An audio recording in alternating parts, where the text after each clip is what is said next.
Suman Bhattacharya films মিডিয়ার প্রযোজনায় নির্মিত ও টাইম স্টোরি অফিসিয়াল অরিজিনালস এর আজকের প্রেম স্পেশাল মাসের গল্প শুধু তোর অপেক্ষায় শুনবেন এখন। নীল আর সোহিনী দুজনেই ছোট্ট শহরের মানুষ। কলেজের গণ্ডি পেরিয়ে যখন কর্মজীবনে প্রবেশ করল তখনও একে অপরের প্রতি তাদের অনুভূতি ছিল অব্যক্ত।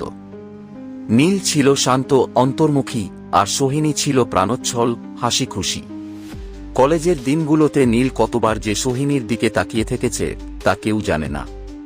তার মনের কথাগুলো কেবল ডায়েরির পাতায় লেখা থাকত। অন্যদিকে সোহিনী নীলকে ভালো বন্ধু হিসেবেই ভেবেছে, কখনো বুঝতে পারেনি তার চেয়ে বেশি কিছু। কলেজ শেষ হওয়ার পর নীল শহর ছাড়ল চাকরির জন্য, আর সোহিনী থেকে গেল তার চেনা পরিবেশে। কয়েক বছর কেটে গেল, কিন্তু তারা যোগাযোগ রাখেনি। তবুও নীলের মনে ছিল সেই পুরনো অনুভূতিগুলো, যা কখনো হারায়নি। একদিন হঠাৎ করেই সোশ্যাল মিডিয়ায় তাদের যোগাযোগ হলো। কথা হতে হতে সোহিনী জানাল সে এখনো বিয়ে করেনি, কারণ সে এমন কাউকে খুঁজছে যে সত্যিকারের ভালোবাসতে জানে। নীল বুঝতে পারল সময় কখনো কখনো দেরি করলেও সুযোগ দেয়। সে এবার আর পিছিয়ে থাকল না। এক সন্ধ্যায় ট্রেনের টিকিট কেটে সে ফিরে এল সেই ছোট্ট শহরে, যেখানে একদিন তার ভালোবাসা জন্মেছিল। স্টেশনে নেমে সে একবারও দেরি না করে ছুটে গেল সোহিনীর কাছে।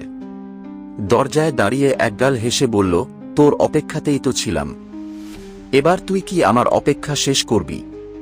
সোহিনী এক মুহূর্ত চুপ থেকে বলল, তুই এতদিন কোথায় ছিলি পাগল? নীল হাসল, আর সোহিনীর চোখে জল চিকচিক করল। কিছু অনুভূতি হয়তো প্রকাশ করতে হয় না, সময় সব বলে দেয়। ধন্যবাদ সবাইকে আমাদের এত ভালোবাসার জন্য, পাশে থাকার জন্য। আপনারা কমেন্ট করে জানান কে কী ধরনের গল্প শুনতে চান, আমরা চেষ্টা করব আপনাদের ইচ্ছা পূরণ করতে। Time Story official Facebook page ও ইউটিউব ফলো করুন। ধন্যবাদ সকলকে। আগামী বৃহস্পতিবার আবার কোনো নতুন গল্প নিয়ে হাজির হব আপনাদের সামনে।